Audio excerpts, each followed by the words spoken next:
what I wanted to talk about is about, if it's possible, my career that I've been struggling with for a while. So I work as an executive assistant for many years. Then I decided to drop that job and become a pet sitter and dog walker. It's the job I had for the longest time in my life. I've been doing it for 7 years, loving it so much in so many ways. As soon as I get in a client's home, I see the sweeties. Ciao, I'm so happy to be around them and stuff. At the same time, it's also a job that somehow wears me down physically because, you work a lot, early in the morning, late in the evening, weekends, holidays. So I feel I have this connection between something that, how it's possible, something that you love so much. If you were asked to give a word, an emotional word, that best describes what's bothering you about that, what's the word? Depleted? Maybe overwhelmed. Overwhelmed. So it's a sort of shortage consciousness, and it's understandable. Too much to do and not enough time to do it in, sort of thing. So overwhelmed. So overwhelmment is the active vibration, the powerful, wonderful contrast serving you and making you realize that you don't want to be overwhelmed. So what is the asking on the other end of that stick? If you don't want the time shortage consciousness of having too much to do in a short period of time, and is it that, or is it I don't have the energy to sustain it? Overwhelmment comes from not having energy. Because if it's something that you really love to do, then it's not so much overwhelmment as it is just not having the energy to sustain your desires. Yes, that's very true. So that's more what it is, isn't it? Yes. So if you don't have the energy to sustain your desire, then what is it that you're asking for? If not having enough energy is what you're noticing, then what is it that you're now asking for in a stronger way? Enough energy to do everything that I want to do. More easiness, yes. But wait. Are you asking for more ease, which means less to do, or are you asking for more energy, which means being able to do what you want to do? It might be a little of both, but let's just for fun pretend that what it is that you're wanting more clarity and more ease, more good timing, more connection, more flow, more inspiration. Isn't that what you're wanting? Yes. What's underlying? What's a desire that is at the basis of wanting that greater ease and flow? Think of a word. What is it? Alignment? Well, that would be, but a personal feeling would be satisfaction. In other words, it is not satisfying to have more to do than you have time to do. That is not satisfying at all, is it? Right. To have more to do than you have time to do. So what's beneath it? It's a desire for a pace, a comfortable pace. It's like breathing in and breathing out and breathing in and breathing out. So beneath this desire for more ease is a desire for comfort. And what else? Not only comfort, but what else? What else is important to you? Well, find balance with also my life, with my husband. But wait, don't go there yet, because let's just take one thing at a time. In this environment, you're not just wanting ease, you're wanting effectiveness. You're wanting satisfaction relative to a number of things. You're wanting to be satisfied in terms of time. You're wanting to be satisfied in terms of clarity. And what's at the basis of ease and clarity? It's connection with inner being. What's at the basis of wanting enough energy? Replenishment. The answer to everything that isn't happening that you do want is connection, because this receiving mode is the reception mode, is the replenishing mode. That's where it all is. Everything that you want is in that state of connection. So you're suggesting to connect to my replenishment We're first? suggesting that anything else you're attempting isn't going to get you there as fast as that, because you can go directly there. You can go directly to ease just by quieting your mind and stopping the clutter. You can go directly to replenishment just by hooking up with the resources of this non-physical energy. You'll come out of that meditation refreshed, you see. And if you go to work from that position, you have a much greater possibility of staying there. Now, that doesn't mean that stuff won't happen that won't jerk you right out of it the first day. But if you meditate again and are replenished and go, and again and are replenished and go, and again, then pretty soon you have your sea legs, and things that were bothering you aren't bothering you, because what was bothering you wasn't what you really think was bothering you anyway. It's such a cycle. It's like if you stop breathing air in, you wouldn't say, my problem is that I can't breathe any air out. I can't breathe any air out because I didn't breathe any in. But the problem is not being able to exhale. The problem is that you didn't inhale. Right. Yeah, definitely. And so what happens is when you're trying to deal with things on an action basis is that if you haven't breathed in, then you can't sustain. It's like the way that we've been describing it in the past is that so many people aren't taking the time to align, and then they're trying to use their action to compensate for that not alignment. And there's not enough action in the world to compensate for that not alignment. And so, like right now, we're making sense to you, most of you. It's been a tiresome conversation for a lot of you because you'd just rather just go do something and make things better. And we've given you the thing to do, go meditate.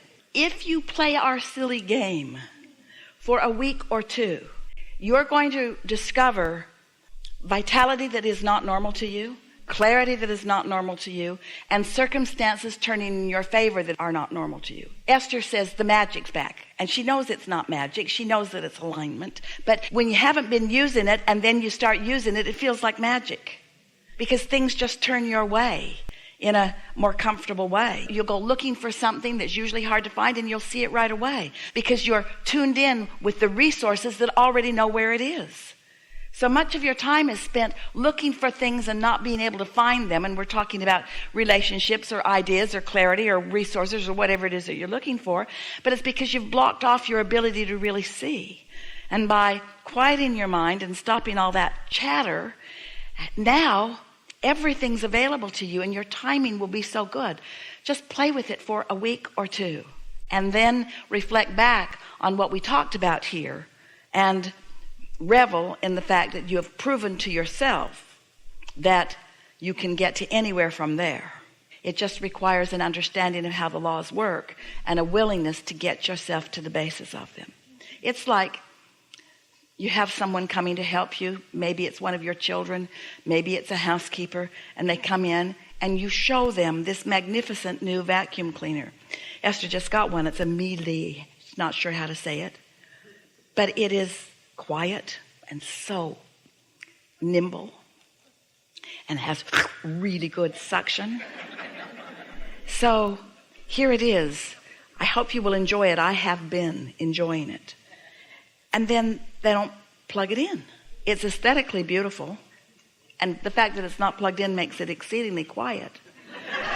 But it is not accomplishing anything because it's not plugged in.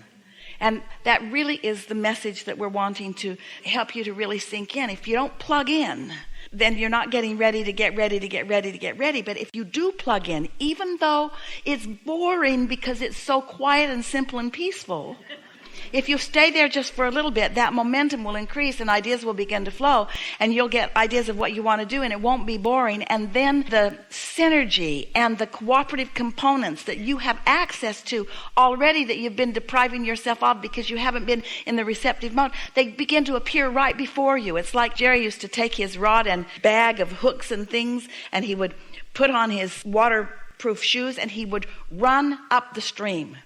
And Esther would stand in amazement because he seemed to have confidence that there would always be a rock for him to step on. And there always seemed to be one. In Esther's newness, there was never a rock for her to step on. But his expectation, he was tuned into knowing that. And that's what we're asking of you, is to just try it for a little while until you have convinced yourself that the next idea will be there and the next and the next and the next and the next. And then you can let go of all the rituals that you've been thinking and all the rules that you've been needing to follow and all the information that you've been trying to hold in your mind. Your mind is not a storage cabinet where you are receiving and remembering. You are a transmitting and receiving mechanism.